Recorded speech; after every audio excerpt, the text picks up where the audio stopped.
आसंतु पिलामाने आज आम गुणनीयक विषय रे आलोचना करिबा। गुणनीयकर संज्ञा और पद्धति कौन रही गुणनीयकर संज्ञा। गुणनीयक माने कौन? जो संख्या द्वारा अन्य गोटे संख्या को भाग कले भागशेष शून्य रहे से संख्या को गुणनीयक कहा जाए। गुणनीयक निर्णय पद्धति कौन? दिया जाइथिबा संख्या को एक रु आरंभ करी से संख्या पर्यंत भाग करा जाए। जो संख्या द्वारा भाग कले भागशेष 0 आसे सेगुड़िक हेले ताहार गुणनीयक। आमे वर्तमान गोटे उदाहरण नेबा 12 संख्याटी नेबा 12 रो गुणनीयक निर्णय कर। 12 रो गुणनीयक कौन रहिबो देखिबा। 12 को 1 रे हरण कले होची 12 ठीक अछि। 2 रे गुणन कले 2 छक 12, 3 रे हरण कले 3 चौ 12, 4 रे हरण कले 4 3 12, 6 रे हरण कले 6 3 12 एवं 12 एके 12।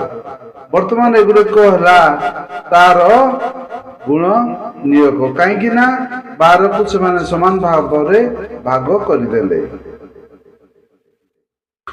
वर्तमान अतः 12 रो गुण नियक कौन कौन रहिला?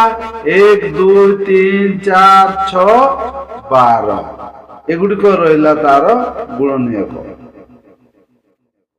वर्तमान आमे आ गोटे उदाहरण नेबा। उदाहरण 2 रे आमे नेबा 15 रो गुणनीयक निर्णय कर। किबे आमे तार गुणनीयक निर्णय करिबा। वर्तमान देखो 15 को आमे 1 द्वारा हरण कले, 3 द्वारा हरण कले, 5 द्वारा हरण कले, 15 द्वारा हरण कले जहा कि भागशेष शून्य रहिला। बाकी संख्या द्वारा भाग होई परला नाही। तेणु तार गुणनीयक कौन कौन रहिला? अतएव 15 रो गुणनीयक हला 1 3 5 एवं 15। वर्तमान आमे आ गोटे उदाहरण नेबा। आ गोटे संख्या नेबा 20 रो गुणनीयक निर्णय कर। कौन कौन रही 20 रो गुणनीयक? किबळी करिबा ना 20 को भाग करिबा। 1 रे भाग करे हला 20, 2 रे भाग करे 10, 4 रे भाग करे 5, 5 रे भाग करे 4, 10 रे भाग करे 2, 20 रे भाग करे 1। बाकी संख्या द्वारा हे परला नाही। अतः ए संख्या द्वारा भाग कले भागशेष शून्य रहिला। वर्तमान देखिबा जे 20 रो गुणनीयक सब कौन कौन? 1 2 4 5 10 एवं 20 एगुड़िक हला 20 रो गुणनीयक।